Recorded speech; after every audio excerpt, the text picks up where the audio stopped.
আমি আজি অসম জাতীয়তাবাদী যুৱ ছাত্ৰ পৰিষদ কেৰাহাট আঞ্চলিক সমিতি আমি অসম গ্ৰামীণ বিকাশ বেংক কেৰাহাট শাখাক এখন আমি স্মাৰক পত্ৰ প্ৰদান কৰিবলৈ আহিছিলোঁ।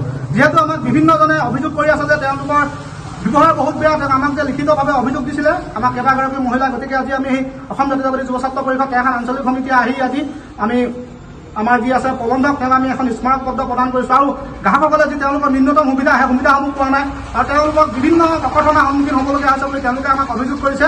গতিকে তেওঁলোকৰ অভিযোগৰ ভিত্তিত আজি আমি আমাৰ টেঙাস্থিত অসম গ্ৰামীণ বিকাশ বেংকত আহি আমি স্মাৰক পত্ৰ প্ৰদান কৰিছোঁ। আৰু আমি সকীয়াই দিব বিচাৰিছোঁ যে তেওঁলোকে ইয়াত চাকৰি কৰিছে তেওঁলোকে কৰক, কিন্তু যে আমাৰ যিবিলাক আমাৰ গ্ৰাহকে পইচা নিবলৈ তেওঁলোকে যে নিজৰ সঁচাকৈ ধন নিবলৈ আহে তেওঁলোকক যে বেয়া ব্যৱহাৰ কৰে সেইটো কিন্তু কোনো কাৰণে আমি সহ্য নকৰোঁ। আমি 7 দিনৰ সময়সীমা মানি দিছোঁ আমি গাঁৱলীয়া বেংকক তেওঁলোকে যাতে তেওঁলোকৰ ব্যৱহাৰ ঠিক কৰে আৰু যাতে তেওঁলোকে আমাৰ যিসমূহ তেওঁলোকে গ্ৰাহকৰ ন্যূনতম সুবিধা সেইবিলাক তেওঁলোকে প্ৰদান কৰাত গুৰুত্ব দিয়ে। অন্যথা কিন্তু আমি অসম জাতীয়তাবাদী যুৱ ছাত্ৰ পৰিষদ কেৰাহাট আঞ্চলিক সমিতিয়ে আমি গাঁৱলীয়া বেংক আমি কেৰাহাটত বন্ধ কৰি দিবলৈ কিন্তু বাধ্য হ'ম। এয়া আমাৰ স্পষ্ট কথা।